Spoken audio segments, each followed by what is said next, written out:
Bueno, Daniel, muchas gracias. Licenciado Fabián Brown, también muchas gracias por permitirme estar con ustedes en la tarde de hoy, en este importante claustro universitario, hablando de lo que me gusta, de la seguridad de la cadena de suministro. Daniel ha hecho una interesante introducción, una introducción bastante académica, y lo difícil es lograr bajar esa contextualización académica, bajarla a la práctica. Y eso es precisamente lo que las figuras que mencionó Daniel, los conceptos como el operador económico autorizado, la normativa de la norma internacional ISO 28000, el sistema de gestión de seguridad de la cadena de suministro, esas son las herramientas que precisamente vienen a tomar todo ese bosquejo académico y llevarlo a la práctica. Y sin duda aparece el concepto de seguridad. El licenciado Fabián Brown hace un momento mencionaba de la importancia que ha venido cobrando la logística en Colombia, producto del aprender de la fuerza. Y del aprender de la fuerza, ¿por qué? Colombia es un país que tiene 1.200.000 kilómetros cuadrados, una geografía donde hay atravesadas un sistema montañoso con 3 cordilleras, donde los españoles cuando vinieron a la conquista buscando el oro que había en el centro del país, atravesaron las cordilleras entrando por la costa atlántica del país, por una linda ciudad que está en el norte de Colombia que se llama Cartagena, y de ahí entraron al país y empezaron a generar los centros de producción a partir del centro del país.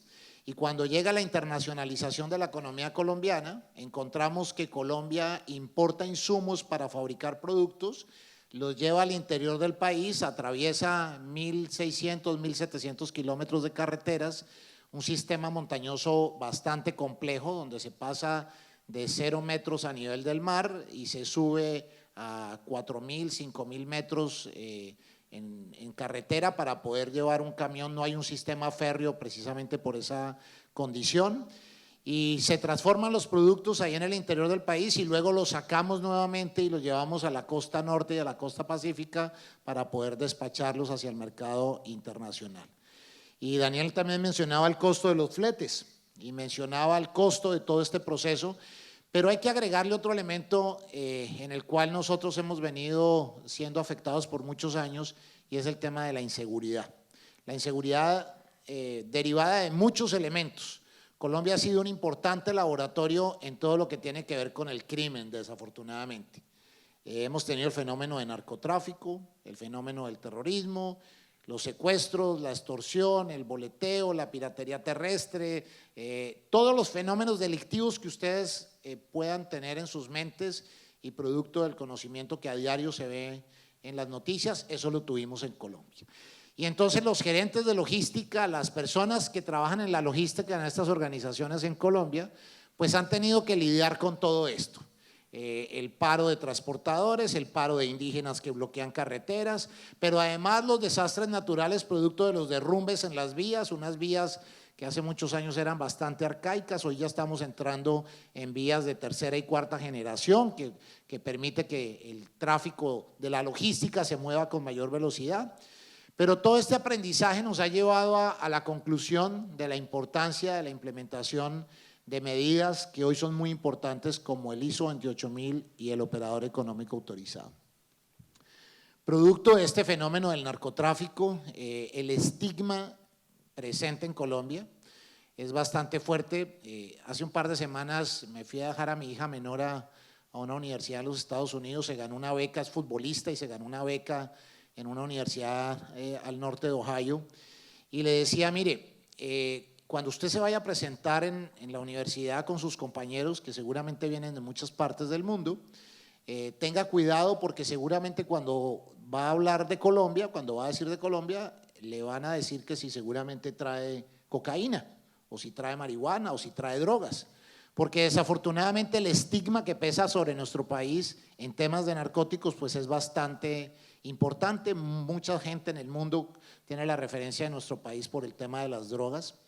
Y entonces le advertía sobre esta situación, pero esa misma advertencia y esa misma percepción y ese mismo estigma lo tiene la carga colombiana cuando va a entrar a ciertos países. Cuando va a entrar a Europa, obviamente hay unos perfiles de riesgo que manejan las aduanas, donde identifica que esa carga viene de un país originario, donde hay una problemática de narcóticos, que sigue presente desafortunadamente, y que obviamente genera que tenga que ser revisada esa carga. Igual sucede en Estados Unidos, igual sucede en México, con quien tenemos un importante intercambio comercial, pero igual nos sucede en Chile, igual nos puede suceder en Argentina, porque los narcotraficantes han visto que una de las posibilidades que tienen para lograr enviar sus despachos de cocaína hacia Europa es mandarlos primero desde Colombia a Chile o a Argentina y desde allí despacharlos a Europa para que el origen de la mercancía o el perfilamiento del riesgo de esa carga que está llegando a otros países pues se disimule transitándola por otros países. Entonces, toda esta penuria que les he contado, pues obviamente nos obligó a la implementación de este tipo de medidas y que no son hoy de Colombia, sino del mundo. Y por eso quiero hacer unas reflexiones iniciales y es qué tan importante es la seguridad hoy para el comercio internacional. A ningún gerente de una compañía en cualquier parte del mundo lo van a premiar o felicitar porque su compañía sea segura.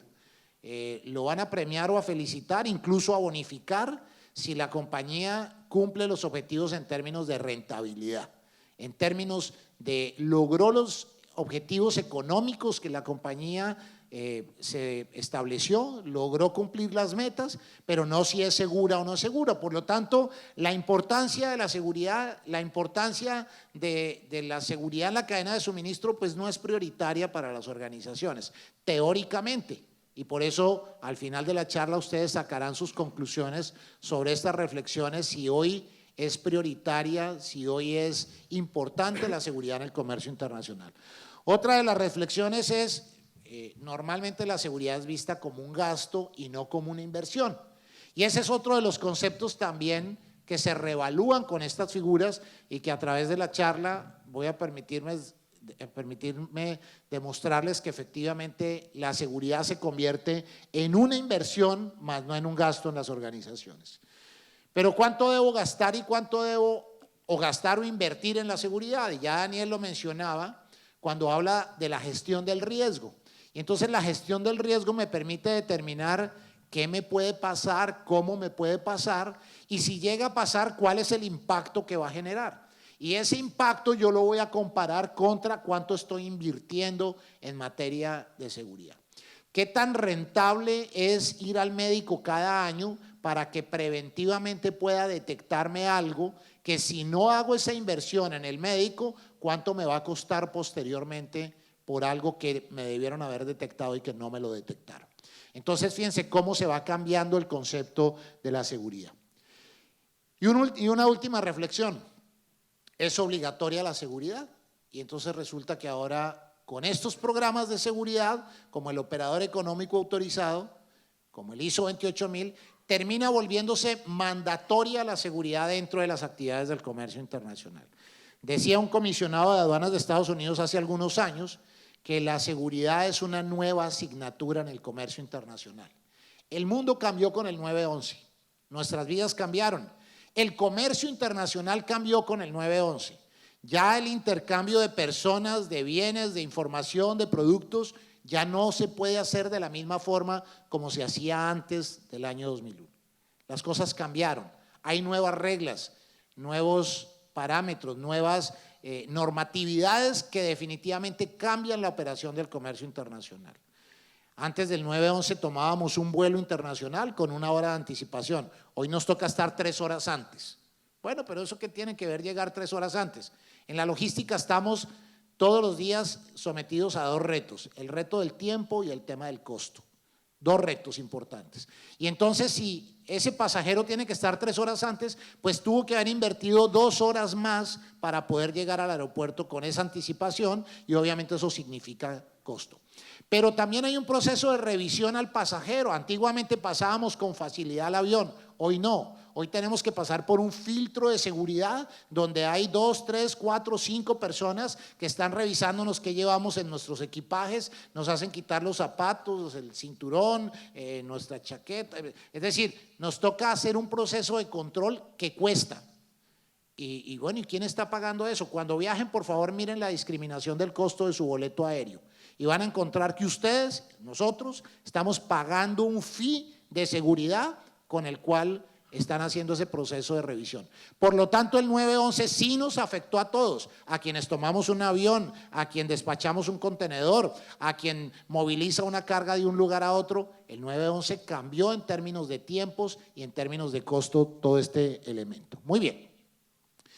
Pero no vinimos a hablar de seguridad, vinimos a hablar de logística. Y entonces partimos de la definición de la misión de la logística. Y entonces dentro de todos los textos académicos de los claustros universitarios nos dicen que la misión de la logística es lograr colocar unos productos que el cliente pidió, unos bienes y servicios, en el lugar que el cliente pidió, en el lugar adecuado. Nos piden que despachemos una carga desde unos vinos de Argentina, que los despachemos y los coloquemos en cualquier país centroamericano, en Europa, en los Estados Unidos, a donde vaya, y esa carga tiene que ir del lugar de origen al lugar de destino, al lugar adecuado donde el cliente lo pidió. No, fíjese que el embarque que usted me estaba pidiendo no alcanzó a llegar aquí a destino porque está en este momento en un puerto de transbordo, está en el puerto de Colón en Panamá y pues nos toca esperar a ver si de pronto llega hacia el destino o no llega. El cliente no nos va a aceptar eso. Pero también la mercancía debe llegar en el momento preciso, en el momento en que el cliente lo pidió. Colombia es un exportador, tal vez el primer exportador de flores hacia los Estados Unidos. Y en los Estados Unidos el 14 de febrero se celebra el Día de San Valentín. Las flores colombianas, para que lleguen al Día de San Valentín, tienen que llegar días antes del 14 de febrero.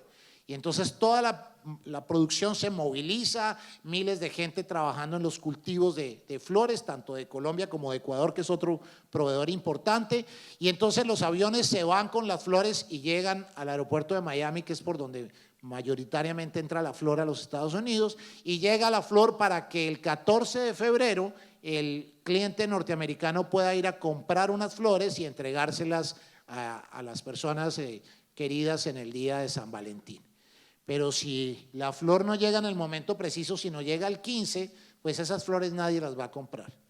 Y lo mismo pasa con la ropa de temporada, y lo mismo pasa con los productos perecederos, y lo mismo pasa con las revistas y los diarios. Si llegaron un día después, pues ya ese es un periódico de ayer, ese ya nadie lo lee. Entonces necesariamente tiene que llegar en el momento preciso. Pero también tiene que llegar en la condición deseada, en la condición en que el cliente lo requiere.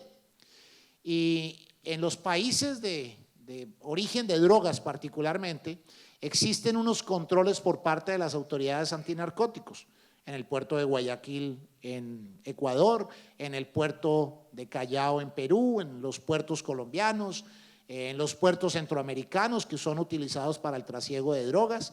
Y entonces allí hay unos procesos de control a la carga saliente. Y ese proceso de control a la carga saliente implica sacar las mercaderías del contenedor, revisarlas físicamente, volverlas a colocar dentro del contenedor, cerrar el contenedor y enviarlo hacia el mercado de destino. Ese proceso de sacar las mercaderías del contenedor, revisarlas y volverlas a meter, cuestan más o menos cerca de $1.000 por cada contenedor. Pero no solamente es el costo de los $1.000, es la manipulación de la mercadería.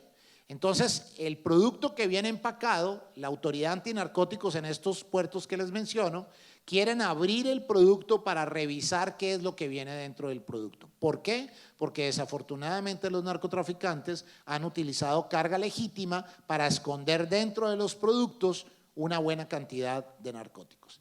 La pregunta es, ¿quién de ustedes va al supermercado, a un almacén, a comprar un producto cuyo empaque esté abierto? Les garantizo que ninguno lo hace.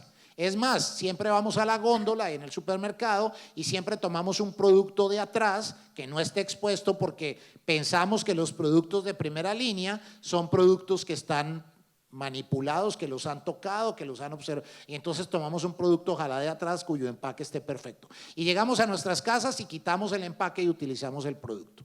Entonces, el producto tiene que llegar en la condición que el cliente lo desea. Y todo lo anterior tiene que estar acompañado de lo más importante, de una rentabilidad para el negocio.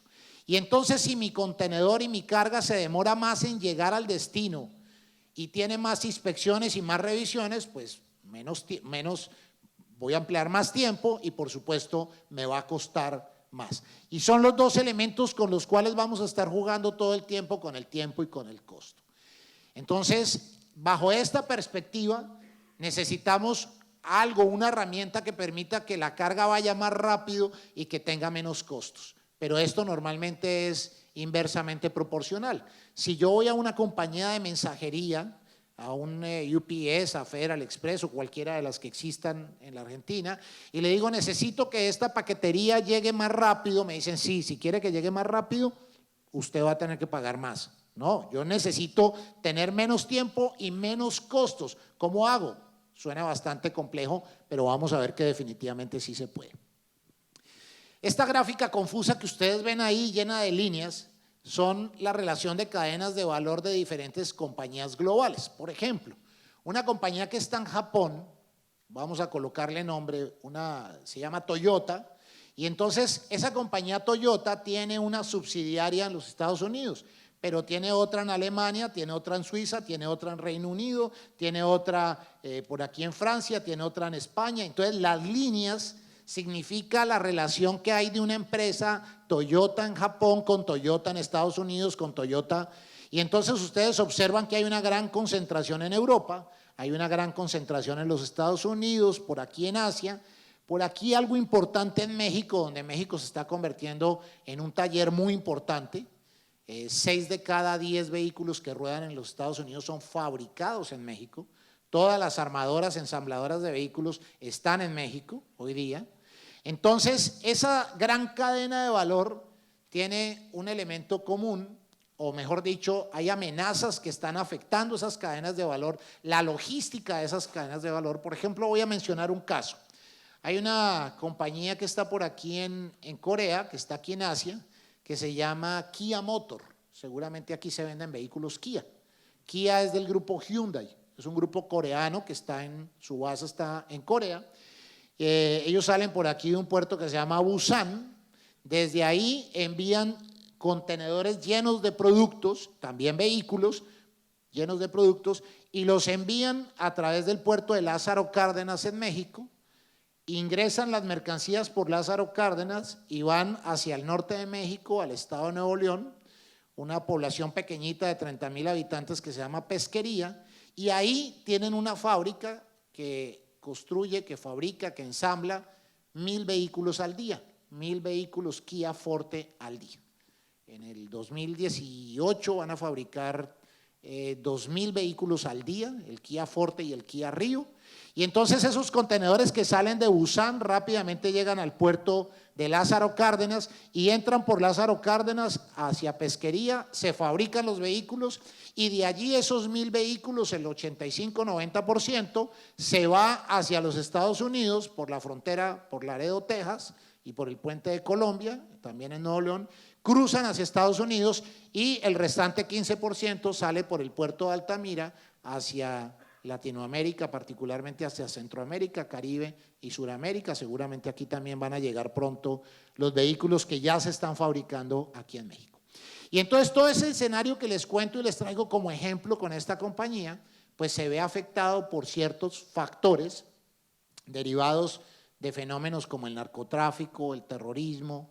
Y entonces esta planta que está aquí en México, para poder exportar vehículos a Estados Unidos, pues necesariamente tiene que adoptar una serie de controles para evitar que metan narcóticos dentro de los vehículos Kia que fabrican en México.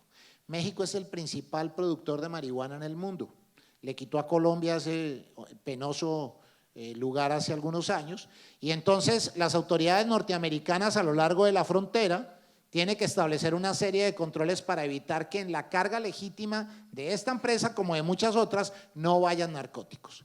Entonces imagínense 1,000 vehículos que salen al día, esos cada 42 segundos creo que sale un vehículo, el volumen es inmenso, o sea, parar una cadena logística para hacer un proceso de revisión en frontera es imposible.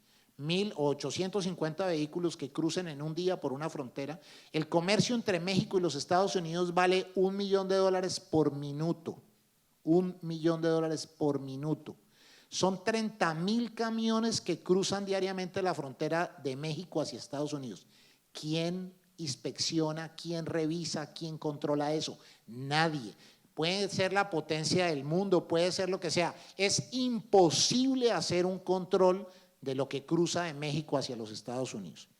Entonces, Estados Unidos le dice a los señores de Kia, no solamente a Kia, sino a todos los empresarios, muy bien, si usted se compromete con la implementación de unas medidas de control y seguridad en su carga, yo lo voy a dejar pasar por unos carriles rápidos. Yo no sé cuánto se tarda un contenedor aquí en el puerto de Buenos Aires para entrar al puerto y posteriormente montarse en un buque y que salga hacia el mercado internacional. Pero en México esa compañía Kia, como muchas de las que ya están certificadas, llegan a la frontera con su carga, hacen aduana, cruzan al otro lado de Estados Unidos, hacen aduana en Estados Unidos en 26 minutos. 26 minutos. En el caso colombiano nos tardamos días en que un contenedor entre al puerto, lo inspeccionen, lo revisen y posteriormente se monte al buque. Tardan días, 6, 7 días, terrible. Entonces ya no somos competitivos porque allá pasan en 26 minutos. Entonces, todos esos fenómenos como el narcotráfico, como el terrorismo que hoy están presentes en muchas de las realidades económicas de nuestros países pueden ser solventadas a través de programas, y vamos a utilizar la palabra, de confianza. Entonces, se crean programas de confianza para que los señores de Kia puedan pasar rápidamente hacia Estados Unidos y no solamente hacia Estados Unidos, hacia otros países. Entonces, toda esta cadena de valor, fíjense que desde el punto de vista de los ataques terroristas hay coincidencias y solamente mencionemos los recientes. Y entonces por aquí en Francia, los muertos de Niza y los muertos del teatro en noviembre del año pasado, miren dónde han sido los atentados y comparen eso con las cadenas de valor en donde han sido. El aeropuerto de Bélgica, de Bruselas, el atentado de ISIS en Estambul, el atentado reciente en Alemania. Es decir, hay una concentración de atentados terroristas fundamentalmente donde están estas cadenas de valor. ¿Y por qué lo hacen? Porque obviamente es donde más flujo de comercio hay y donde más se puede impactar la cadena de suministro. Cuando los atentados terroristas del 9/11 en los Estados Unidos se paralizan vuelos, se paralizan entrada de buques a puertos, se paralizan las fronteras terrestres. ¿Y qué pasó con el comercio? ¿Quién logra que la frontera norteamericana se abra nuevamente? Las compañías automotrices, porque se quedan sin producto, se quedan con el mercado desabastecido, las compañías agrícolas que se quedan sin alimentos para poder distribuir en los Estados Unidos. Entonces el comercio no puede repetir la historia del 9/11. Entonces crea programas de confianza y estos programas de confianza están asociados a poder identificar riesgos que tiene la cadena de suministro, tales como el tema de las drogas. Yo no sé cuántos años, pero desde que yo tengo memoria vengo conociendo el tema de la problemática de las drogas. Y cada 10 años se reúnen en Naciones Unidas y en otras partes a decir, vamos a cambiar la estrategia, que es que la lucha ha sido equivocada y la vamos a cambiar por esta. Y seguramente en 10 años estamos hablando nuevamente del tema de las drogas, pero las drogas van a seguir impactando la cadena de suministro y particularmente el comercio internacional.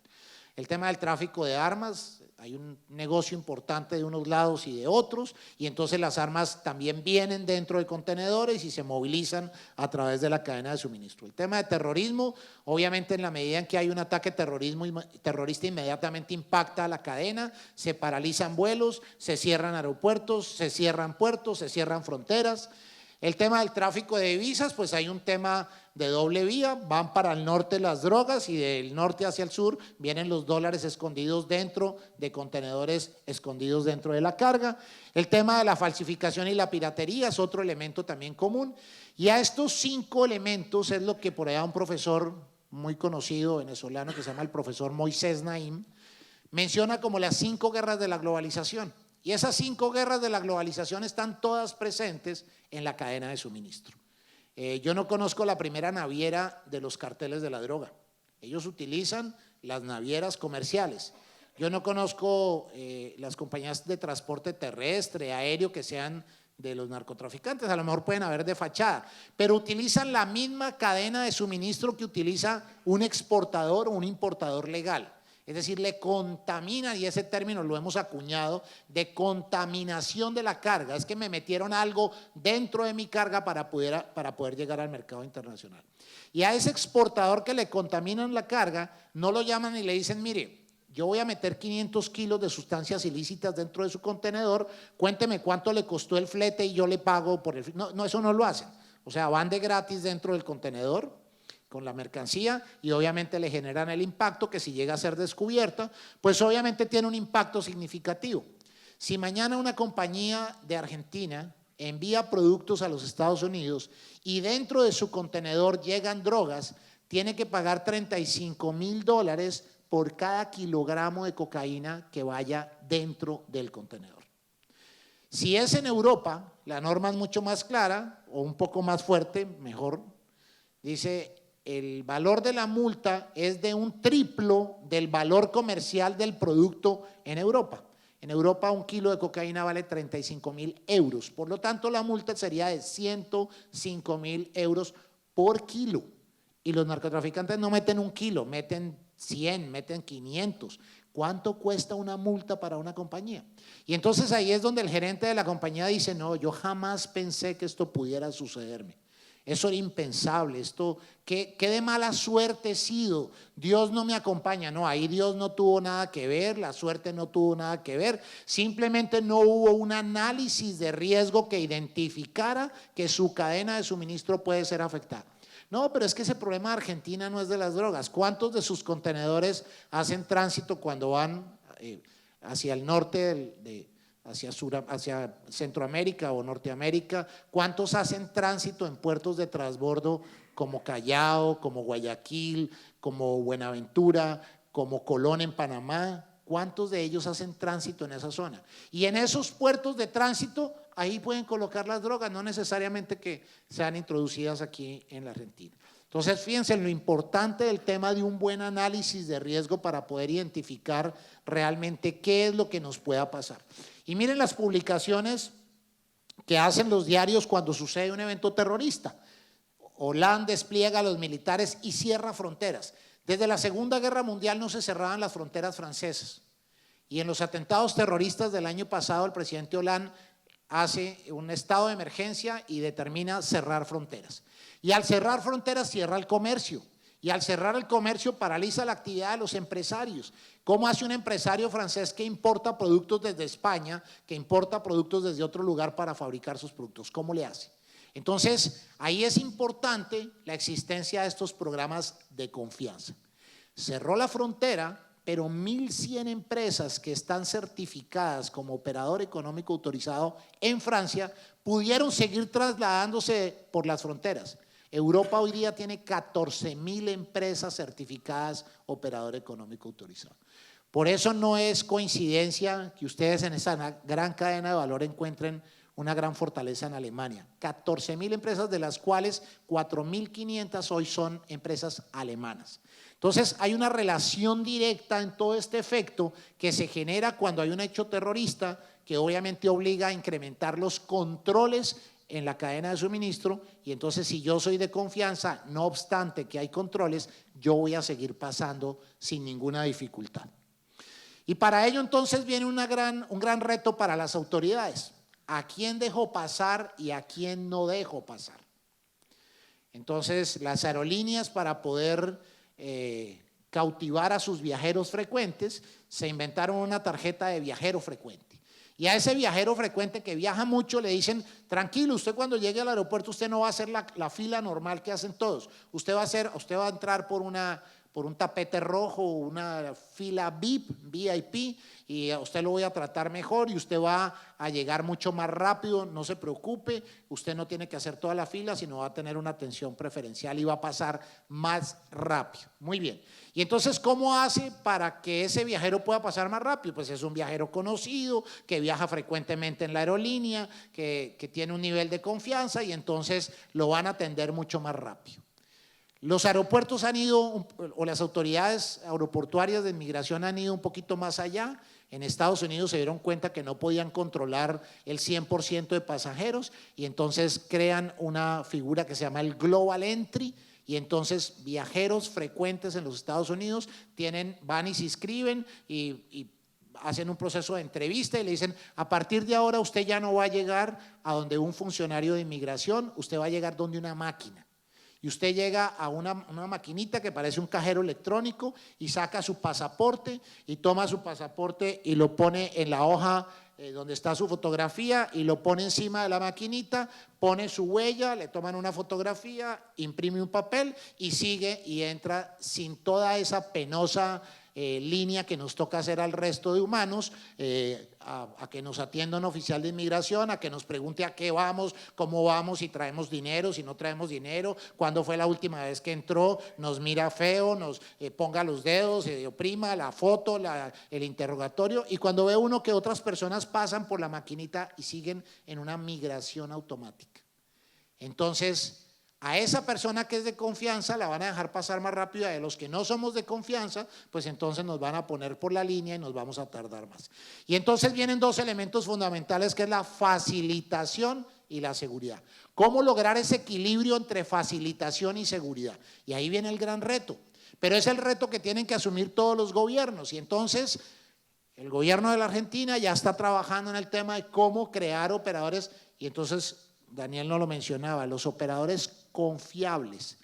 ¿Cómo se logran que haya operadores que generen confianza para que la autoridad se asegure que ellos tengan seguridad y les dé facilitación? Entonces, para ello, si yo quiero facilitación, yo necesito pasar rápido y pasar fácil. Recuerden, tiempo y costo. Y entonces necesito cruzar, mi mercancía tiene que cruzar más rápido porque el cliente la está pidiendo. Y entonces necesito pasar más rápido. Pero para poder pasar fácil y rápido, yo necesito que haya unos controles y accesos restringidos. Les mencionaba el caso mexicano, y en las fronteras, en Laredo, en Tijuana, en Juárez, en varias de las aduanas del norte de México, sur de Estados Unidos, hay unos carriles fast, unos carriles rápidos. Y entonces el chofer de un camión que trae mercadería, un contenedor o una caja de 45 pies, y va a cruzar, antes de cruzar él decide: ¿me voy por la línea rápida o me voy por cualquiera de las otras líneas? Muy bien. Esa decisión tiene que estar basada en una autorización previa que tiene. Y esa autorización es que si esa compañía exportadora está certificada, si esa compañía de transporte está certificada y si ese chofer está certificado, puede pasar por la línea rápida. Y entonces se va por la línea rápida, a través de la cual tarda en todo el proceso 26 minutos. Mientras que el que no está certificado, el que no está cumpliendo esas otras regulaciones, pues necesariamente va a pasar por una línea donde puede tardarse en cruzar 4 horas. Entonces, entre 4 horas y 26 minutos, cuando uno, no sé si alguien tenga relación con la cultura coreana, pero normalmente cuando uno empieza a tener relación con los coreanos, lo primero que le enseñan en coreano es pali, pali, pali, rápido, rápido, rápido. Y ellos no conciben que un proceso se detenga.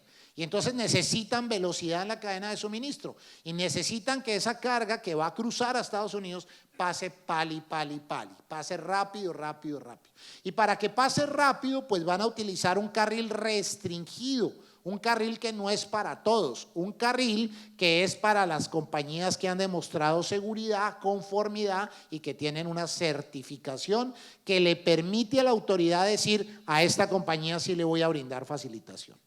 Y para ello obviamente se tienen que eliminar y reducir obstáculos. Las inspecciones son obstáculos, las revisiones son obstáculos. Y entonces para ello, para eliminar y reducir ese obstáculo, pues la compañía tiene que cumplir una serie de procedimientos. Tiene que tener una gestión de riesgo, tiene que demostrar que ha tomado todas las medidas necesarias para que su compañía no pueda ser utilizada para actividades ilícitas. Y eso lo vemos en el transporte aéreo. Cuando ustedes van a tomar un vuelo a otro país, ven que la aerolínea ha tenido que tomar unos controles necesarios para asegurar que el pasajero que sube a un avión no represente una amenaza. Ahí ustedes no encuentran a la policía haciendo 1000 controles. Es la aerolínea la que tiene que hacer los controles. Por supuesto que la autoridad interviene, pero quien tiene que asumir la responsabilidad porque su actividad no sea utilizada para un fin ilícito, tiene que ser la misma empresa. Pero al final, ¿qué es lo que se busca? Se busca que haya procesos seguros, procesos con calidad y procesos eficientes. ¿Por qué? Porque tenemos que equilibrar la seguridad y la facilitación. Por el concepto de inseguridad no podemos arriesgar o no podemos hacer que la operación sea totalmente inviable. Por ejemplo, si para evitar que me roben el producto que yo fabrico, que es cultivo y proceso y vendo papas, pues entonces voy a transportar las papas en carros blindados.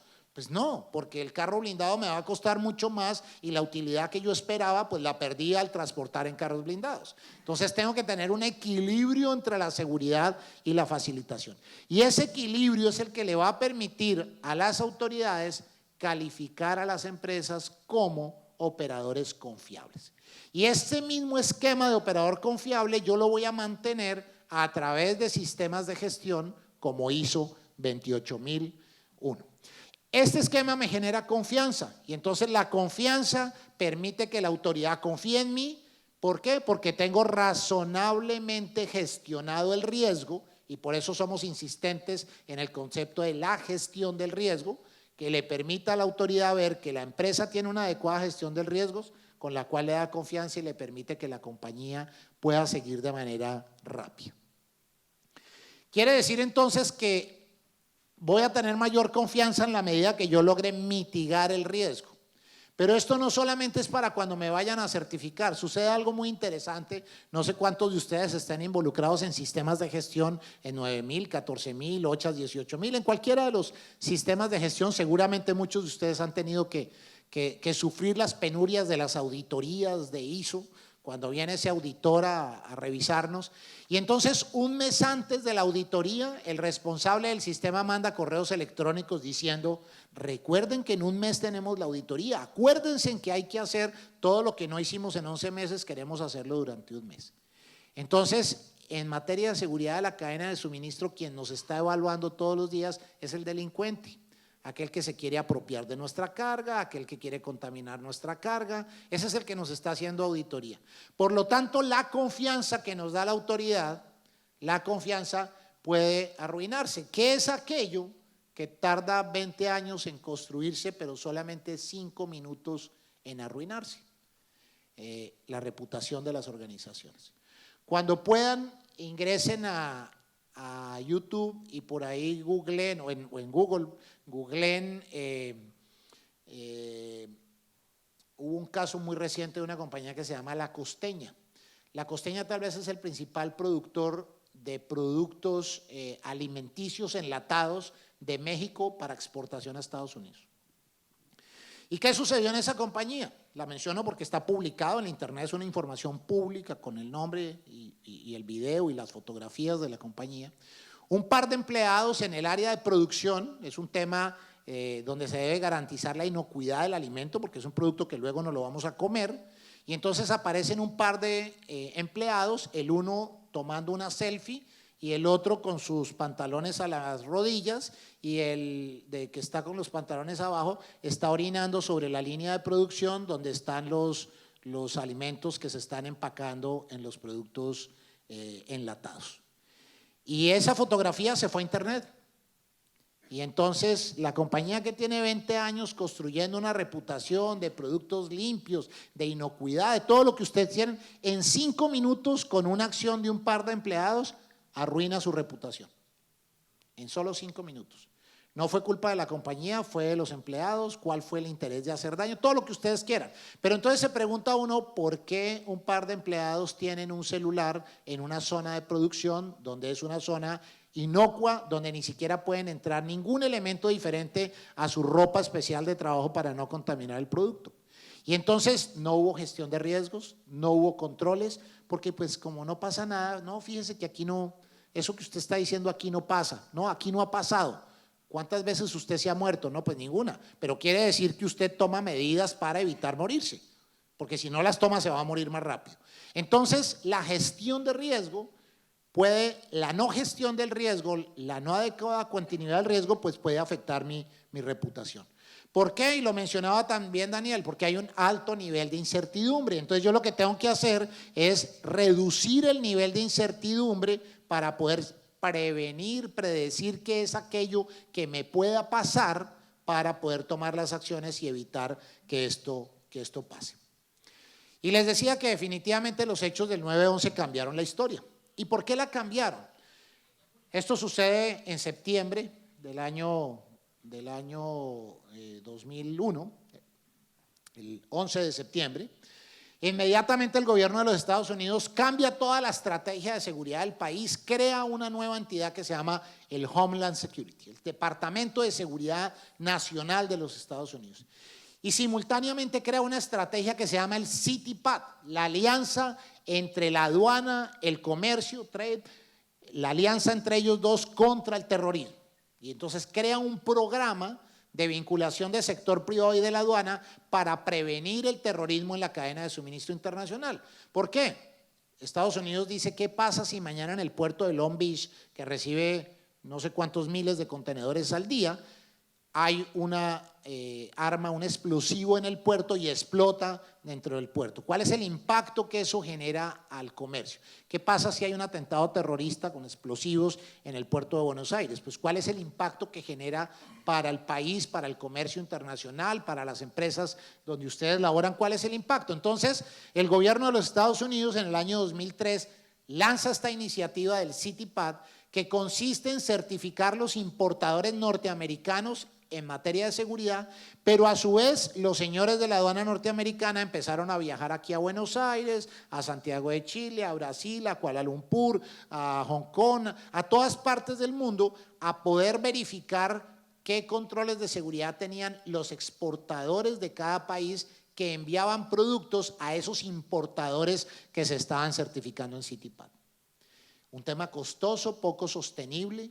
Crean otra iniciativa que se llama la Iniciativa de Seguridad de Contenedores, el CSI. No es el programa de televisión que veíamos por ahí de investigación de la escena del crimen, no, el CSI, el puerto de Santos en Brasil, Buenos Aires aquí en Argentina, los puertos en Panamá, el puerto de Cartagena en Colombia, el puerto de Cortés en Honduras. Esos son los puertos en América que están certificados o que están dentro del programa CSI, que se busca fundamentalmente asegurar que la carga desde origen vaya razonablemente protegida. Pero ¿cuánto cuesta eso? En época de vacas gordas, pues a lo mejor es sostenible. Pues resulta que hoy ya no es sostenible. Entonces la aduana de los Estados Unidos dice, durante el 2003, 4, 5, dice, pues sí, me está costando mucho dinero, pero pues estoy previniendo el terrorismo. Pero dicen, esto no es sostenible y sustentable a largo plazo. Y entonces se van a la Organización Mundial de Aduanas, que queda en Bruselas, de la cual Argentina es uno de sus miembros, y entonces le dice a la OMA, oiga, ¿por qué no hacemos una cosa? Ese programa que yo tengo montado en Estados Unidos, que me ha resultado muy efectivo, ¿por qué ustedes no lo montan? Y la OMA le dice, sí, me interesa, pero no lo voy a llamar CITIPAD, lo voy a llamar Operador Económico Autorizado. Y entonces crea el programa en el año 2005, toman la decisión, en el 2007 sale el programa formalmente, y la Argentina paradójicamente es uno de los primeros países que monta el operador confiable. Y entonces monta el programa. Hoy creo que después de ya cerca de casi 10 años, creo que solamente hay 5 compañías certificadas en 10 años. Y dice uno, bueno, ¿qué pasó? ¿Por qué solamente hay 5? Pues ahorita seguramente hablaremos del tema, pero lo importante es que cada país dijo, perfecto, me voy a comprometer a montar un programa como CITIPAD, que se llama el Operador Económico Autorizado, de los cuales hoy Europa ya tiene 14.000 empresas certificadas. Pero no para allí. Después, en el año 2013, la Organización Mundial de Comercio por primera vez se ponen de acuerdo después de todas las rondas que hacen. La OMC es aquel que rige las relaciones comerciales entre los países, es ante la cual nos vamos a quejar porque el otro país nos puso un arancel, porque el otro país nos está impidiendo el libre tránsito de comercio. Y entonces la OMC, que queda por allá en Ginebra, en el año 2013 en su conferencia de Bali se pone de acuerdo y crea el Acuerdo de Facilitación de Comercio. Y ese acuerdo de facilitación de comercio es un acuerdo, como su nombre lo dice, que busca facilitar el comercio. ¿Y facilitación qué es? Como ya lo vimos en el ejemplo de láminas atrás, es que nuestra carga pase rápido. Pero la OMC dice, no, realmente el tema del terrorismo, del narcotráfico, de toda esta serie de delitos, pues afectan el comercio, y entonces vamos a crear la figura del operador autorizado. Y entonces la OMC crea o refuerza el concepto de operador autorizado que ya traía la Organización Mundial de Aduanas. Y entonces dice, las mercancías tienen que pasar más rápido. Yo no sé cuántos acuerdos de libre comercio ha firmado Argentina. Chile es uno de los países con mayor número de acuerdos de libre comercio. México es impresionante la cantidad de acuerdos que tiene. Colombia también va por la misma senda. Y en todos esos acuerdos comerciales se dice que hay que desgravar los aranceles, se reducen los aranceles, pero también los estados asumen compromisos de facilitación. Y por ejemplo, los acuerdos que hemos firmado, en el caso colombiano con Europa, con Estados Unidos, decimos que 48 horas o máximo 48 horas en que las mercancías lleguen al territorio aduanero del país contratante, del país que firmó, es decir, si la carga viene de Europa y llega a Colombia, en 48 horas, es decir, en 2 días, esa carga ya tiene que estar liberada. Eso no se está cumpliendo. La carga dura 4 días, 5 días. ¿Por qué? Porque la autoridad aduanera quiere revisarlo. La autoridad fitosanitaria también quiere revisarlo. La autoridad sanitaria también quiere revisarlo. La autoridad antinarcóticos quiere revisarlo. O sea, todas las autoridades quieren revisar en momentos distintos. Y entonces por allá dicen, no, pues hagamos una inspección única. El punto es que eso no se está cumpliendo. Entonces, crean la figura del operador autorizado al interior de la OMC, que seguramente Argentina no sé si ya ratificó en el Congreso de la República o lo deba hacer muy pronto, ratificar el acuerdo de facilitación de comercio. Ese acuerdo de facilitación de comercio tiene 12 puntos en su primera parte, 12 artículos, me voy a referir solamente a 3 de ellos. El primero es con relación al levante y despacho de las mercancías, es decir, al compromiso para que la mercancía cuando llegue al país rápidamente sea nacionalizada. Entonces vamos a un supermercado y encontramos productos importados. Entonces entiendo que hoy ya en la Argentina hay un mayor flujo de productos importados en las tiendas, tanto de electrónica como de otra serie de productos, y entonces esos productos para llegar a la góndola han sufrido un proceso de importación. Entonces ese importador necesita que ese producto pase rápido, porque entre más días se quede ese producto en el proceso, más le cuesta, más costos, menos rentabilidad. Acuérdense en la misión de la logística. Entonces se necesita que pase rápido y ya hablamos de ello. El segundo artículo, que es el 8, que quiero también hablar de él, es la cooperación entre las entidades que participan del proceso de control.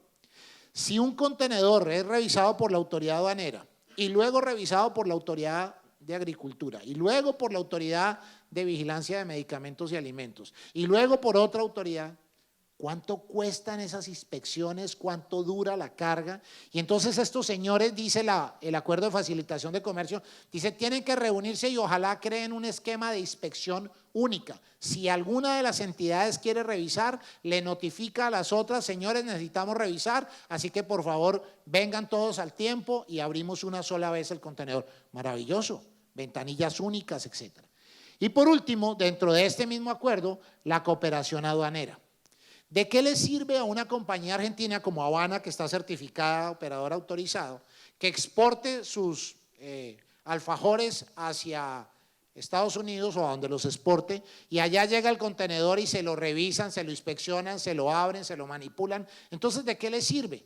Entonces, el acuerdo le dice, oiga, ¿por qué no le valida esa certificación que tiene en Argentina como operador confiable? Pues respáldela también en el mercado destino. Y entonces se crean los acuerdos de reconocimiento mutuo. Entonces la aduana argentina hará un reconocimiento mutuo con la aduana de Estados Unidos, con la aduana de la Comunidad Económica Europea, etcétera, para que las compañías certificadas de este país sean reconocidas por las aduanas hacia donde van la carga de estas empresas. Eso se llama acuerdos de reconocimiento mutuo. Y un énfasis aquí en el punto 7. Entonces, dentro del punto 7 también hay una serie de artículos, un total de 9 artículos, pero me voy a referir solamente al séptimo: medidas de facilitación del comercio para los operadores autorizados. Entonces, el acuerdo de la OMC le está diciendo a los países, usted cuando suscriba el acuerdo en el Congreso de la República, usted tiene que incluir en la ley facilidades para las compañías que son operadores económicos autorizados. Y voy a colocar un ejemplo simple. En Colombia se inspecciona el 40% de la carga que sale por los terminales marítimos, 40%. Nos cuesta entre 750 y $1.000 la inspección de un contenedor. Pues bien, las compañías que están certificadas por ley no tienen inspección física en los puertos. Una compañía que exporta al año fácilmente 400 contenedores, pues se está ahorrando una plata, un dinero muy importante producto de la inspección. Pero no solamente lo que no paga por la inspección, también es por la manipulación del producto, la inocuidad del producto que permite que pase rápidamente. Pero esta compañía, para que sea calificada como tal, pues obviamente tiene que tener un historial de cumplimiento. Igual manera tiene que tener un cumplimiento de los reglamentos de aduana, tiene que tener un sistema de gestión de riesgos y de registros, tiene que tener una adecuada solvencia financiera y un cumplimiento de requisitos de seguridad en la cadena de suministro. Por tanto, esa compañía que está calificada como tal, pues tiene que cumplir estos elementos para que sea confiable y le dejen pasar con facilidad. Por lo tanto, fíjense ustedes que las reflexiones iniciales que veníamos haciendo, pues van quedando mucho más claras. Si yo necesito que mi contenedor pase más rápido, pues tengo que cumplir en materia de seguridad.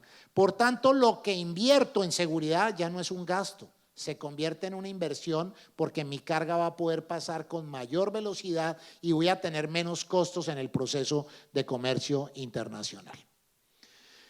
Para ello, entonces, dentro de todo este panorama internacional existen una serie de normas. El OEA, que ya hemos venido hablando, este es el logo en el caso de Colombia, este es el logo del programa de Estados Unidos. El Código de Protección de Buques e Instalaciones Portuarias, Argentina ha sido pionero en el tema, la Prefectura Naval creo que es la encargada del manejo del Código de Protección de Buques e Instalaciones Portuarias. En el año 2003, las Naciones Unidas, a través de la OMI, de la Organización Marítima Internacional, decide crear un código único para todos los puertos en el mundo que hacen parte del esquema de Naciones Unidas, donde les dice usted tiene que implementar esta seguridad y la autoridad designada en cada país es la encargada de certificarlo. Por lo tanto, los puertos marítimos en la Argentina son auditados por una autoridad marítima donde dice sí, el puerto está certificado. Pero el buque también se tiene que certificar, alguien lo tiene que certificar. Entonces, de donde sea el buque, la bandera de ese buque tiene que pasar por un proceso de certificación. La mayoría son de Panamá, la mayoría de banderas de los buques en el mundo son panameños. Y entonces, ¿y por qué son panameños? Porque un buque de bandera panameña paga menos cuando cruza el canal de Panamá. Entonces van y registran los buques en Panamá. Entonces, ese buque, para poder llegar a un puerto, ese buque tiene que estar certificado. Y para poder entrar a un puerto, ese puerto tiene que estar también certificado. Entonces crea un esquema de confianza y seguridad. Pero el sector privado no se podía quedar atrás. Estos dos herramientas son de orden gubernamental. Este es de la OMA, de la Organización Mundial de Aduanas. Este es de la Organización Marítima Internacional de Naciones Unidas. Y entonces la Organización Internacional de Estándares no se podía quedar atrás. Y entonces la Organización Internacional de Estándares crea la figura o el estándar internacional del sistema de gestión de seguridad de la cadena de suministro ISO 28000 e ISO 28001. Una norma que responde a la necesidad de la industria de poder garantizar que los estándares, tanto a nivel portuario como a nivel de la demás cadena de suministro, realmente se mantengan. El programa CITIPAT de la aduana de Estados Unidos tiene algo así como 11.000 compañías certificadas. De esas 11.000 empresas certificadas, 2.500 están en México y 2.600 están en Canadá.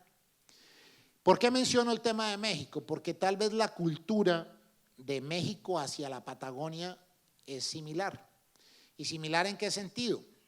Que si no nos auditan, no cumplimos. El santo de las auditorías, yo digo que es Santo Tomás. Hasta no ver, no creer. ¿Qué tal que nos hicieran auditorías por teléfono? Pues usted cumple, sí, aquí cumplimos todo. El papel aguanta y decimos sí con tal de cumplir, porque tenemos como otra cultura y una cultura no enfocada muchas veces a lo que debe ser, desafortunadamente, no generalizo, pero sí tenemos esas situaciones.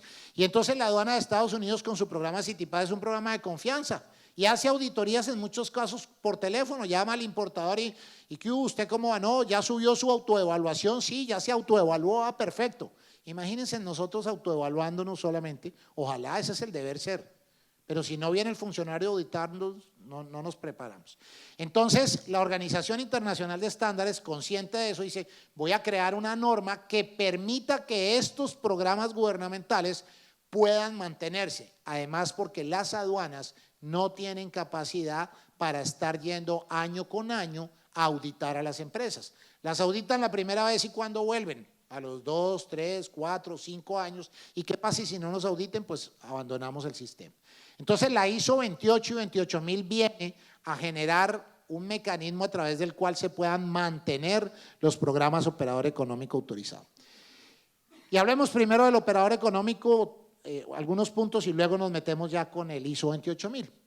¿Cuáles son los principios del operador económico autorizado? Hay un documento que se llama el marco SAFE, el marco de estándares de seguridad de la Organización Mundial de Aduanas. Tiene 4 principios. El primer principio se llama contar con información anticipada. Es decir, que la aduana de Argentina va a tener que tener un esquema, o lo debe tener, en el que permita contar con información previa de qué carga está entrando a territorio argentino, por sus fronteras terrestres, por sus aeropuertos, por sus puertos marítimos. Con base en esa información anticipada, ¿qué debe hacer? Pues debe hacer una gestión de riesgos. ¿Quién es el importador? ¿De dónde viene la carga? ¿Qué tipo de producto es? ¿Quién lo trae? Una serie de variables que permitan identificar si hay riesgo alto, medio o bajo. Y entonces resulta que para las aduanas resulta ser muy difícil poder establecer exactamente si esa carga es de riesgo o no. O genera unos paradigmas, como por ejemplo, fui al puerto de Manzanillo en México con una visita de la Federación de Avicultores de Colombia, cuando empezamos a exportar huevo de Colombia hacia México. Y entonces el subadministrador del puerto nos hace una presentación y dice, aquí tenemos 3 destinos críticos, él como que no se acordó que éramos de Colombia. Tenemos 3 destinos críticos de carga que llega al puerto, India, China y Colombia. Y entonces quedamos ahí como, nos van a inspeccionar toda la carga porque estamos en el top 3 de los países riesgosos. Pues ya el perfil de riesgo va a incluir una variable adicional y es si la compañía importadora, si la compañía exportadora están certificados y son o no de confianza. Con base en esa gestión del riesgo se decide si se inspecciona la carga o no se inspecciona. Y entonces, si se inspecciona la carga, la Organización Mundial de Aduanas está diciendo, pero no lo haga de manera física, hágalo de manera no intrusiva. Y entonces deben haber equipos de inspección no intrusiva en los terminales marítimos, en los puertos, en los aeropuertos, etc. Por eso es que cuando vamos a pasar por un aeropuerto, pues no nos piden que abramos el equipaje de mano, nos piden que lo pasemos por la máquina de rayos X. ¿Ustedes se imaginan cuánto tiempo se demorarían en una revisión física de los equipajes de mano? No recuerdo cuántos pasajeros pueden ir en un Airbus 380, pero creo que son como 400 y tantos pasajeros. ¿Se imaginan que tuvieran que revisar los 480 pasajeros en sus equipajes de mano? ¿A qué horas tendrían que estar en el aeropuerto para que pudieran ser inspeccionados todos los pasajeros? Pues seguramente tendrían que dormir el día anterior para poder estar listos al día siguiente para poder tomar su vuelo. Entonces, por eso tiene que hacer una inspección no intrusiva. Y el cuarto principio y más importante en mi concepto es los beneficios que le genere la aduana a ese operador autorizado. Y me voy a atrever a decir algo a juicio de ser criticado posteriormente y la razón por la cual el programa en Argentina no ha prosperado es porque no tiene beneficios. Si tuviera beneficios, muchos más exportadores estarían dentro del operador económico autorizado. Y entonces hay que buscar que la aduana incentive el programa de operador económico para que más exportadores participen del operador económico autorizado. En México hay 700 exportadores, en Europa hay 14.000, en Estados Unidos hay 11.000, Chile recién está arrancando y tiene 14, Brasil hace poco arrancó, quitó su programa Línea Azul y en diciembre del 2015, ya tiene casi 80 empresas autorizadas. Uruguay ya tiene como 70 empresas autorizadas. Entonces, hay una serie de beneficios que hacen que las empresas se motiven a participar de esta serie de programas de beneficio y de seguridad. Lo más importante es la gestión, como les decía. Este marco SAFE, el marco de la OEA, tiene tres pilares. El primer pilar se llama aduana-aduana y es la relación de la aduana de Argentina con las aduanas hacia donde va carga de Argentina o de donde viene carga de Argentina. Y entonces esta relación de las aduanas va a crear lo que hemos venido mencionando, que es los acuerdos de reconocimiento mutuo. La relación de las aduanas y la empresa. Y pasa algo bien importante, ¿cómo son vistas las relaciones de las aduanas con las empresas? La aduana es un actor importante del comercio internacional. Quien esté estudiando hoy día en la universidad temas de comercio internacional, de logística, debe saber que la aduana es un actor de la cadena y que si yo no estoy cumpliendo requisitos, la aduana va a hacer que mi carga no pueda salir. Entonces, esa relación de aduana y de empresa tiene que convertirse en un matrimonio que funcione bien, en un matrimonio donde haya confianza. ¿Qué tal el esposo diciéndole o la esposa diciéndole al esposo cuando va a salir en la mañana, ¿para dónde vas? No, voy a ir a trabajar a la universidad. ¿Seguro? Camine, lo acompaño a ver si usted va para la universidad, o al revés.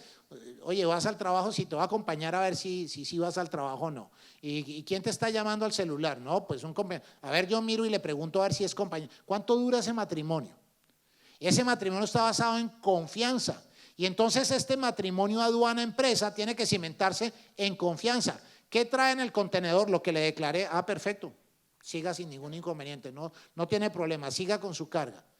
Eso parece utópico, parece la vida irreal. No, es una realidad hoy día. México es uno de los principales países que tiene problemas de drogas, de armas, de terrorismo, de cualquier cantidad de violencia, cualquier cantidad de cosas. Y sin embargo, una buena parte de su carga cruza a Estados Unidos sin revisión de confianza. ¿Cómo le hacen? Pues obviamente generando un esquema aduana-empresa de confianza entre los dos.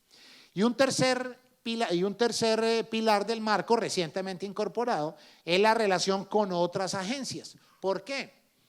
En México la aduana estaba participando de este programa, pero resulta que hay una entidad que se llama SAGARPA, que es la autoridad de control agrícola. Y entonces él decía, no, yo quiero revisar esa carga. No, pero es que yo soy certificado. No, no importa, yo quiero revisarla. Entonces, ¿de qué servía tener una certificación, una acreditación para poder cruzar si definitivamente otra agencia venía y hacía lo propio? Entonces, de esa manera ya se están vinculando otras agencias. De esta relación aduana-empresa parten los acuerdos de reconocimiento mutuo y de este pilar de aduana-empresa parten los operadores económicos autorizados. Entonces, fíjense cómo se está pintando un modelo diferente de relación en las operaciones de comercio internacional.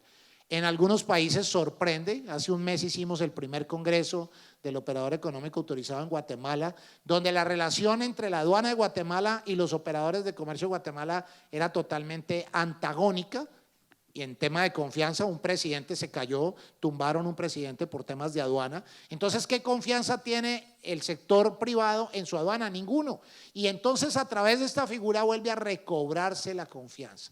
Entonces, el matrimonio estaba mal, pero llegó la suegra. No, la suegra normalmente no llega. Llegó un amigo, un cuñado, alguien que le interesa que la relación funcione y entonces los volvió a sentar en la misma mesa y les dijo, venga, arreglen sus diferencias, no, confíen el uno con el otro, perdónense, no hay problema. Y entonces se crea así, se fortalece esa relación y entonces empieza a crecer la figura del operador económico autorizado.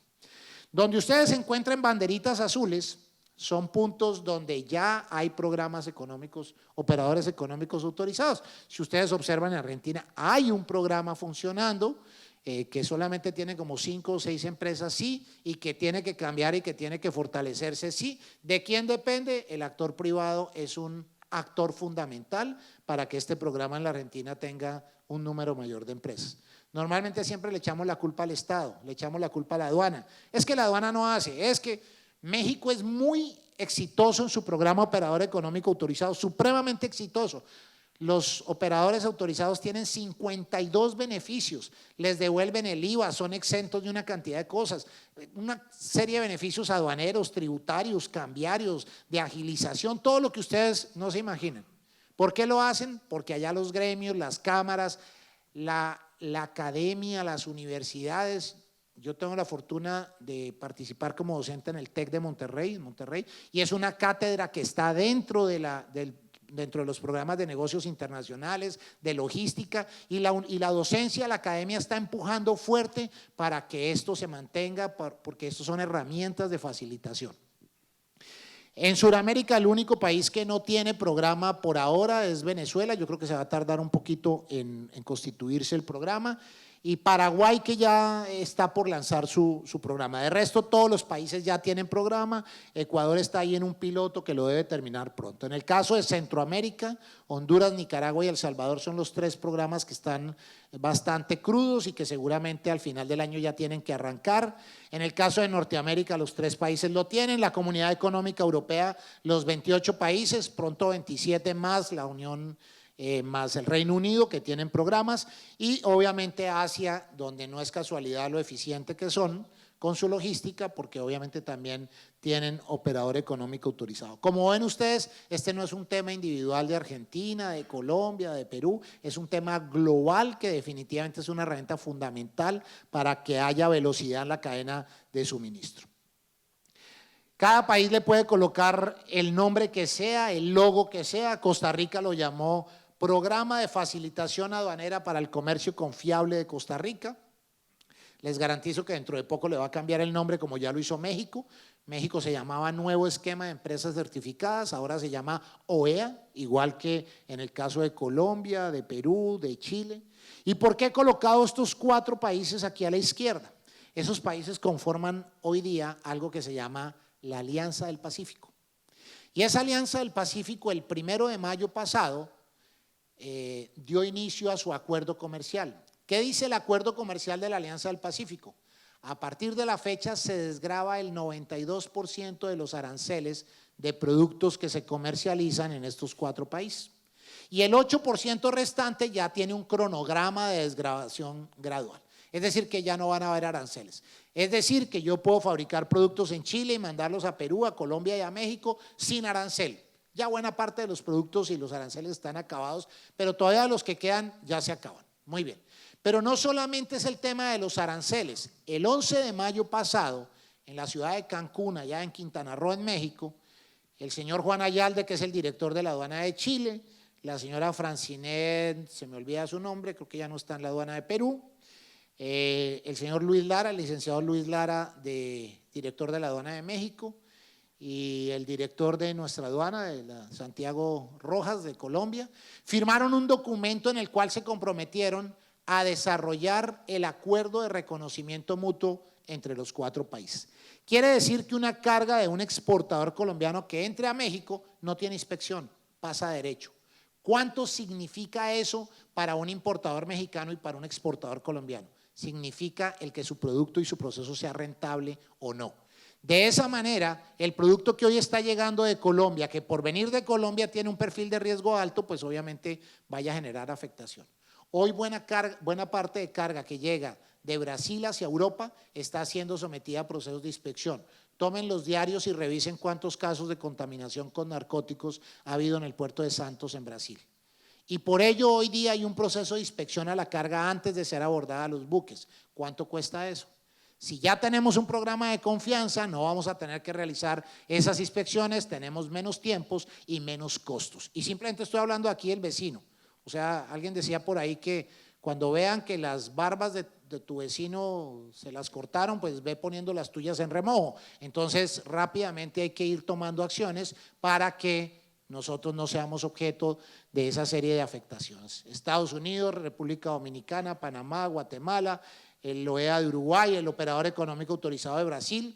Brasil quitó su programa Línea Azul, que era un programa de confianza para los importadores, y todos los pasó al operador económico autorizado. Bolivia ya tiene programa también, creo que tiene 1 o 2 empresas, pero ya tiene programa, y por supuesto Ecuador, que está iniciando. ¿Y cómo funciona eso del reconocimiento mutuo que les he venido hablando? Bastante sencillo, y voy a colocar el ejemplo con una compañía exportadora. ¿Quién exporta a Estados Unidos? Una compañía conocida aquí por el auditorio que exporte a Estados Unidos. Un nombre cualquiera de una empresa que exporte a Estados Unidos. ¿Perdón? Arcor. Muy bien. Es de alimentos, ¿no? De confitería y… Muy bien, golosinas, muy bien, perfecto. Y entonces, esa compañía Arcor hoy está certificada operador económico autorizado, no tengo ni idea, pero asumamos que hoy no lo está.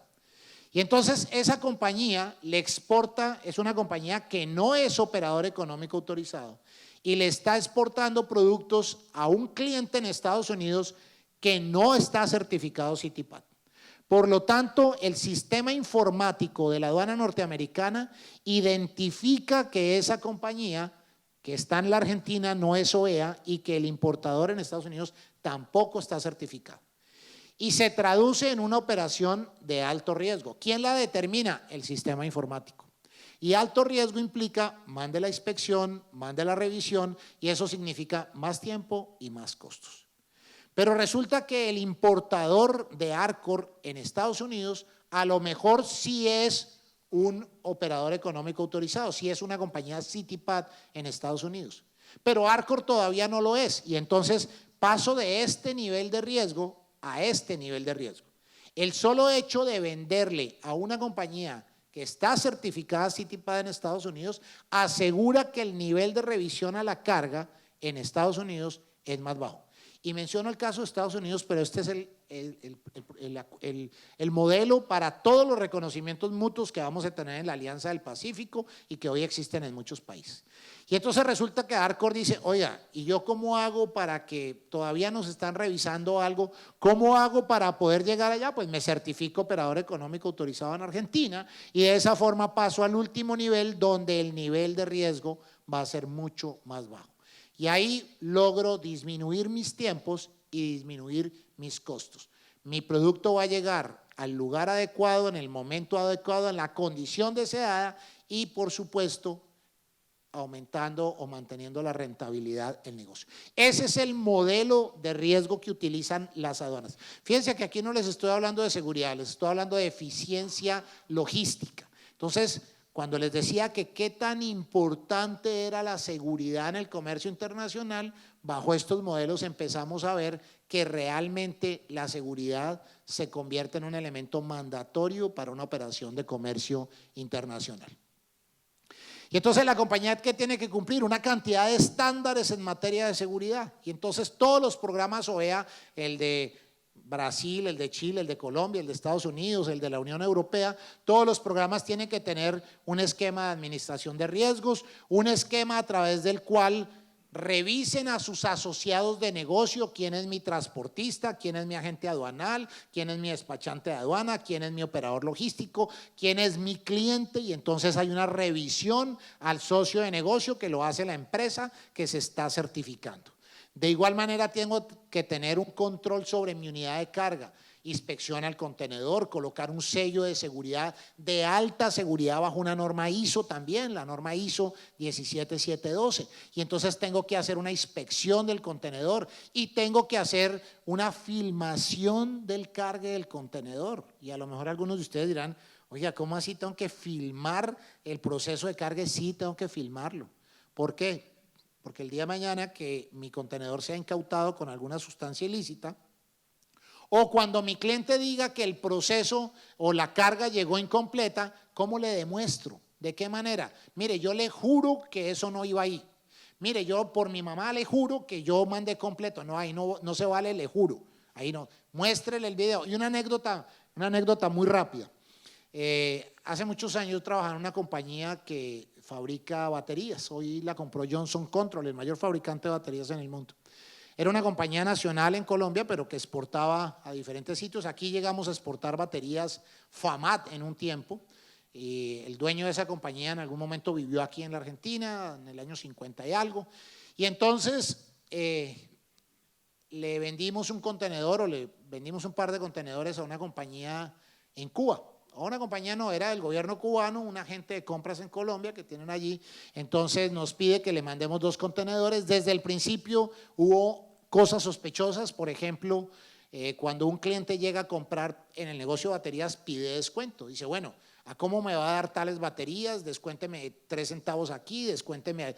Y resulta que este señor pidió la cotización e hizo orden de compra por los 2 contenedores sin pedir descuento. Ahí ya hubo algún tipo de sospecha que hay algo raro. viene, visita nuestra fábrica en la ciudad de Cali, en Colombia, le hago el recorrido, lo llevo al área de seguridad y le digo, mire, si ve estas cámaras, nosotros filmamos todo el proceso y en ese entonces las filmaciones eran análogas, no eran digitales, es decir, era el cassette de VHS. No sé si algunos recuerdan los cassettes, como la tecnología tan rápida, cuando le muestro un cassette de VHS a mi hija dice, ¿esto qué es? Esa cosa tan grande, no, es un video y cuántas megas de capacidad tiene y cuántas películas le puedo meter a eso. Y entonces le dije al señor que nosotros guardábamos esos videos por 90 días. Muy bien, entonces despachamos la carga y al día 92 el señor me hace el reclamo.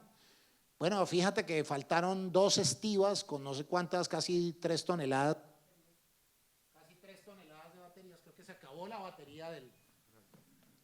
Se acabó la batería del micrófono, pero como aquí tenemos plan de contingencia, seguimos con este. Y entonces se acabó, que se robaron 3 toneladas de baterías. Muy bien, yo le dije al señor, no se preocupe, ¿por qué no viene aquí a la fábrica y yo le muestro qué fue lo que sucedió? El señor llega a la fábrica, yo le proyecto los videos de cuando cargamos en la planta y cuando se inspeccionó el producto en el puerto. El señor se queda bien sorprendido de que nosotros tuviéramos los videos después del día 92. Él me dice, ¿usted me puede dar el video? Saco el video de la casetera, se lo entrego al señor, se va y a los 5 días me llama y me dice, oye, ese video llegó borrado allá a Cuba, el cliente no pudo ver bien y me sigue reclamando. Le dije, no se preocupe, ¿cuántas copias del video necesita? Hasta ahí se acabó el reclamo. Realmente la carga había llegado a tiempo, completa, pero creo que querían aprovecharse de nuestra buena fe y por esos videos logramos demostrarle que efectivamente la carga había llegado completa. Y esos mismos videos hoy día son los que permiten que la compañía que se vea involucrada en una actividad ilícita pueda demostrarle a la autoridad que realmente no tuvo ningún tipo de comprometimiento. Entonces, toda la seguridad del contenedor, el control de acceso físico, la seguridad física, la seguridad de personal, ¿con quién trabajo? ¿Qué persona estoy contratando en mi empresa? Entonces tengo que asegurarme de la confiabilidad de las personas, la seguridad de los procesos, la seguridad informática en mi compañía, si las computadoras tienen las seguridades debidas y finalmente lo que tiene que ver con entrenamiento en seguridad y conciencia sobre amenazas. Estos requisitos son comunes para todos los programas OEA en el mundo. ¿Por qué? Porque los establece la Organización Mundial de Aduanas. Entonces, esto es lo mínimo que debe cumplir cada país en un programa OEA para poder ser certificado. Y entonces viene la relación ya con la norma ISO 28000. ¿Y qué nos dice ISO 28000? ISO 28000 básicamente tiene 6 elementos. El primero de ellos, unos requisitos generales, y dice la organización debe implementar, documentar, mantener y mejorar un sistema de gestión de riesgos en la cadena de suministro que le permita anticipar amenazas, le permita anticipar eventos que puedan generarle una afectación a sus procesos. Y me dice que también haga una política de seguridad y me dice que después de esa política planifique los riesgos, planificación y evaluación de los riesgos, lo que nos decía Daniel hace un momento con respecto a la gestión de los riesgos. Y una vez ya identificado esos riesgos, pues tengo que implementar los controles. Hago una implementación y operación de los controles. Y luego de implementar los controles, pues verifico si efectivamente esos controles que yo establecí, pues realmente son confiables y entonces hago una verificación. Si no estoy siendo efectivo, pues tomo acciones correctivas.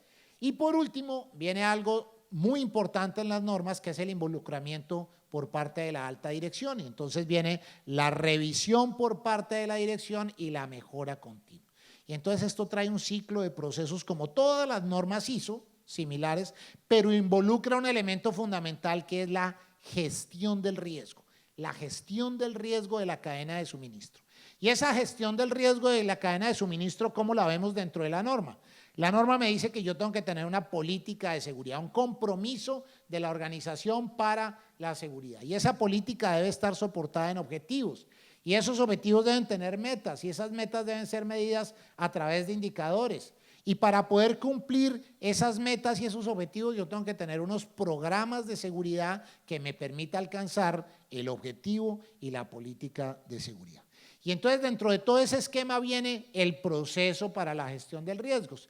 Y es un proceso muy básico, también asociado a otra norma ISO. Dirán ustedes, pero ya estamos cansados de hablar de tantas normas ISO, la ISO 9001, la ISO 14000, la OCHAS 18000, la ISO 22000, la 22301, la 27001, la 28000, la 28001, y esta se llama la ISO 31000, la gestión del riesgo. ISO 31000, gestión del riesgo. Y entonces la norma me dice, usted tiene que determinar cuál es el contexto de riesgo. No es el mismo contexto de riesgo de las empresas argentinas a las empresas colombianas, no. ¿Por qué? Porque creo que aquí no hay matas de hoja de coca, o sí hay, no tengo ni idea. Pero creo que hay unos elementos de la cadena de valor del narcotráfico que no están presentes en Argentina. En Colombia sí. De pronto el tema de robo de carga a lo mejor sí es importante aquí, de pronto en Colombia ha disminuido. Entonces el contexto de riesgo tiene que ser analizado para poder hacer una identificación del riesgo, un análisis del riesgo, una evaluación del riesgo, un tratamiento del riesgo y un monitoreo del riesgo. Lo voy a colocar con un ejemplo sencillo. Yo voy al médico y le digo al médico, hágame un examen. Y el médico me ordena exámenes de sangre, me toma el peso, altura, no sé qué, me dice muy bien y ha hecho una identificación que yo tengo el colesterol alto. Y entonces me dice, usted tiene un riesgo que es un accidente cardiovascular porque tiene exceso de peso, tiene el colesterol muy alto, tiene herencia, el contexto de riesgo suyo es más alto porque usted tiene herencia por parte de su familia en temas de salud, etcétera. Muy bien, me identificó un riesgo. Me hace el análisis del riesgo. ¿Qué tan probable es que yo tenga ese accidente? Mire, usted tiene tantos años, no hace ejercicio, fuma, toma licor, tiene una vida sedentaria, por lo tanto la probabilidad de que se materialice ese riesgo es muy alta. Muy bien. Pero además me determina el impacto. El impacto es que usted pueda morir o quede con una trombosis allí tremenda. Entonces me determina el análisis en términos de probabilidad y de impacto. Muy bien. Y me hace la evaluación, entonces me dice, mire, usted tiene un riesgo muy alto, si usted no actúa de esta forma, su riesgo es muy alto. ¿Qué debo hacer? Me genera un tratamiento. Tome estos medicamentos, Crestor o no sé cuál otro medicamento para el colesterol, haga ejercicio, haga dieta, tenga una vida diferente, haga esto y lo otro, perfecto. Yo hago el tratamiento. A los 3 meses vuelvo donde el médico y le digo, bueno, ¿cómo vamos, doctor? Me hace otra vez exámenes y me dice, vea, seguimos con el mismo nivel de colesterol, usted sigue con el mismo nivel de peso, qué pena, el tratamiento no sirvió, por lo tanto me cambia el tratamiento, pero al contrario me dice, muy bien, vamos bajando de peso, su nivel de colesterol es diferente, por lo tanto el monitoreo me muestra que sí efectivamente ese riesgo que estamos tratando efectivamente está comportándose como esperamos. Ese es el esquema de la gestión de riesgo en la cadena de suministro. Entonces, identifico el riesgo, qué puede pasar, cómo y por qué. De esa manera yo voy a lograr determinar qué puede pasar, que se roben mi carga.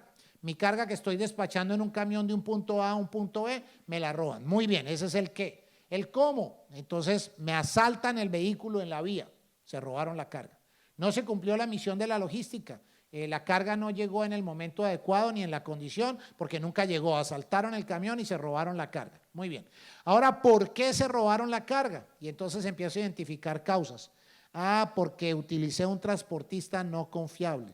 Ese transportista se prestó para el robo. O por el contrario, hubo fuga de información, los delincuentes se enteraron que ahí iba la carga que estaban esperando y se robaron la carga. Entonces, identifico el riesgo en términos de qué puede suceder, cómo y por qué. El siguiente punto ya es el análisis y la evaluación. Y entonces ahí aparecen las famosas matrices, que voy a pasarlas rápido para no aburrirlos con este tema. Estos no son temas para los viernes a las 8:30 de la tarde, de la noche. Pero calculamos el riesgo en términos de impacto y de probabilidad. Y entonces tenemos un riesgo por acá en este punto, donde determinamos qué tan probable es que ese riesgo se pueda presentar en términos de tiempo y en términos de frecuencia. Pero también determinamos que si se presenta, cuál es el impacto que nos va a generar. Y entonces decimos, nos puede ocasionar daño en las personas, en los procesos, en las instalaciones o en los datos. Si el señor de la costeña, el caso de México, que usted está documentado y lo pueden ver en Google, allí está documentado, si ellos hubieran hecho una adecuada identificación de riesgos, podrían ver cuál fue el daño que le causó la compañía en términos de reputación, de imagen a la compañía. Y entonces con base en eso determina cuáles son esos controles. Les garantizo que en esas fábricas de la Costeña hoy hay detectores de metal para entrar el personal a las fábricas. Pero si alguien hubiera dicho, coloquemos detectores de metal en las fábricas, ¿y para qué? ¿Para qué vamos a gastar tanto dinero en eso? Eso es un gasto. Pues resulta que hoy eso que colocaron de control les va a garantizar o minimizar el riesgo de que les vuelva a pasar algo que ya les sucedió y poder identificar que nadie entre con teléfonos que puedan volver a tomar una foto o hacer una grabación como la que sucedió ahí. Muy bien, y ya tengo el riesgo analizado en términos de probabilidad e impacto, ya sé cuánto. Y otra reflexión que les planteaba al inicio es cuánto invertir en seguridad. Si yo sé exactamente cuál es el impacto que me va a causar un riesgo, pues debo saber cuánto voy a invertir en materia de seguridad. ¿Cuánto me va a costar hacer que ese riesgo que tengo en este punto disminuya en términos de impacto? ¿Cuánto tengo que invertir? Muy bien. Y entonces viene el tratamiento. Y en el tratamiento, ¿cuál va a ser la acción que voy a tomar? Y entonces en el tratamiento lo que yo voy a buscar es minimizar la probabilidad de que el riesgo se materialice. Y por otra parte, el otro objetivo es que si llega a suceder, que nos cause el menor impacto posible. De esa manera, el tratamiento está orientado a buscar una menor probabilidad y a buscar un menor impacto del riesgo. Y ahí estamos reduciendo la incertidumbre en la gestión del riesgo. Entonces, fíjense todo el valor que está agregando toda esta normativa de ISO 28000 y de ISO 31000 en la identificación, tratamiento, análisis, evaluación de los riesgos. La meta es hasta dónde quiero llevar el riesgo. Muy bien, perfecto. ¿Cómo se mide el riesgo en las organizaciones? ¿Cómo se mide la gestión de la seguridad en las empresas? Mientras no pase nada, pensamos que hay seguridad. Cuando pasa algo, decimos, oiga, qué inseguridad tan impresionante. No se puede dejar el celular por ahí porque se lo roban. Las computadoras toca amarrarlas a los escritorios porque se las roban. ¿Qué seguridad hay aquí? Entonces, la seguridad la medimos por la excepción. No, la seguridad hay que medirla de acuerdo a esa misma evaluación y desempeño del riesgo. Entonces, de esa forma yo identifico una meta. ¿Hasta dónde quiero llevar ese riesgo? Hoy un riesgo que tengo aquí, ¿a dónde lo quiero llevar? ¿A un panorama de riesgo medio? ¿A un panorama de riesgo bajo? Y entonces, volviendo al caso del doctor, el doctor me dice, vamos a llevar ese colesterol de 320, vamos a bajarlo a 150 o a 250. Ah, ya tengo una meta, ¿hasta dónde voy a llegar? Muy bien, y entonces determino la meta, y mi meta es lograr que este riesgo baje hasta este punto. Perfecto, muy bien, vamos a llevar este riesgo ahí. La pregunta es, ¿y cómo hago para que este riesgo que tengo en este punto me llegue hasta acá? Buena pregunta. Y entonces, si recuerdan los slides anteriores, hablé de programas de seguridad. Y entonces los programas de seguridad son las medidas de control que voy a establecer para que ese riesgo que estaba en este punto logre ir hasta el punto deseado. Muy bien. ¿Y de qué manera me doy cuenta que efectivamente ese riesgo se está desplazando? A través de los indicadores. Muy bien. Esquemáticamente la gestión de riesgos, para que nos quede al final de esta charla, que ustedes puedan decir, oiga, ¿qué fue lo que dijo ese colombiano que vino aquí a la charla? Por lo menos que le quede algo a ustedes de esta charla en la cual los he tenido allí forzosamente sentados escuchándome. Esquemáticamente la gestión de riesgos se puede diagramar de la siguiente forma. Un evento es un hecho que pueda suceder que me genere un impacto, un riesgo, una situación negativa para la organización o puede también ser positiva. Ganarme el baloto puede ser al comprar el baloto o el loto, no sé cómo se llama aquí, la lotería, hay un loto, un premio mayor. En Colombia estos días el baloto va en no sé cuántos millones y entonces la gente se agolpa a comprar. Entre más alto el monto acumulado, más gente va a comprarlo porque jura que se va a ganar, pero nadie mira cuál es la probabilidad de ganárselo. Si estudian la probabilidad de ganárselo, no lo compran. Muy bien, pero tenemos el evento que pueda suceder. Ese evento puede suceder porque hay unas causas que generan ese evento. Coloquemos un ejemplo simple. En este salón de conferencias, en esta aula magna, puede haber un incendio. Muy bien. ¿Por qué puede haber un incendio? Porque hay un cortocircuito, porque hay una acción malintencionada o porque una sobrecarga de voltaje. Muy bien. Por cualquiera de esos eventos pudo haber, por cualquiera de esas causas pudo haber un evento. ¿Qué hace la gestión de riesgos? Primero, identificar que puede haber un incendio. Muy bien. Y como ya tenemos identificado que puede haber un incendio, colocamos acciones preventivas. Y entonces colocamos controles preventivos que se antepongan entre la causa y el evento. Y entonces, si yo preguntara en este momento qué controles preventivos podemos tomar para evitar que haya un incendio, entonces seguramente muchos de ustedes pueden decir, perfecto, un programa de mantenimiento, una revisión constante de que no haya una sobrecarga del voltaje, es decir, asociado a la causa. Perfecto, muy bien, hasta ahí vamos bien. Pero resulta que no obstante todo lo anterior, se presentó el incendio. Y ese incendio tiene unas consecuencias. Una, la destrucción del establecimiento. Dos, una pérdida económica, no se puede utilizar el establecimiento. Cuarto, un tema de vidas humanas, se perdieron, lesionados, quemados, etcétera. Muy bien. Y entonces colocamos controles de mitigación y entonces por eso hay extintores ahí colocados y seguramente habrá por ahí unos sistemas de aviso previo al incendio, controles que permitan colocar una barrera entre la consecuencia y el evento. Y de esa manera, ¿qué estamos haciendo? Por una parte, previniendo que se presente el evento y si se llega a presentar el evento, obviamente colocando una barrera frente a la mitigación. Por esto, antes de venir, le dije a mi esposa que buscara actividades para hacer en Buenos Aires y entonces me dice, no, hay esta actividad y esta otra y esta. Y en muchas de ellas encontré que hablan, sobre todo donde hay acumulación de público, hablan que hay salidas de emergencia, ¿y por qué? Si ustedes ven en otro país no hablan de eso, porque aquí hubo un evento en Buenos Aires bastante complicado, donde se murieron unas personas en, ¿cómo se llamaba la discoteca? En Cromañón. Y también sucedió un evento similar en Paraguay, y sucedió un evento en no sé dónde, y no sé si los dueños de Cromañón creo que pasaron una temporadita en la cárcel, creo.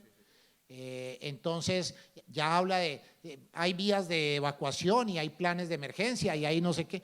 Porque ya pasó el evento, pero antes de Cromañón ninguno colocaba un evento de los que allí existía. Muy bien. Finalizando, ¿qué beneficios trae todo esto? Todo esto que les he hablado durante 2 horas, ¿qué beneficios traen? El primero de ellos, para la logística importantísimo, disminución de tiempos. El segundo elemento, costo. Y entonces voy a gastar menos dinero. Cuando una compañía tiene menos costos, ¿eso dónde se refleja en el balance general de la compañía? En las utilidades. Si tengo menos costos, voy a tener más utilidades. Y eso sí le gusta a los gerentes y a los presidentes y directores de las compañías, que haya más. Por eso sí premian al gerente, por eso sí le dan beneficios, le dan bonificaciones y palmadas en la espalda y le dicen, este fue un excelente año. Muy bien, redujo los costos y mejoró la rentabilidad, excelente.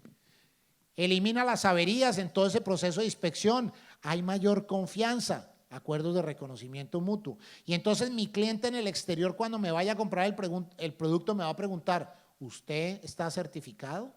Así como pasa hoy entre México y Estados Unidos, así como pasa hoy entre México y Corea, entre República Dominicana y Corea o Estados Unidos que ya tienen reconocimientos mutuos. Su compañía está certificada y entonces para poder cruzar mucho más rápido por las fronteras. Me permite una adecuada administración de riesgos, voy a tener menos eventos, voy a poder anticiparme a los riesgos. Si se llegan a presentar voy a poder realmente mitigar los riesgos. Y vuelvo al caso de la costeña.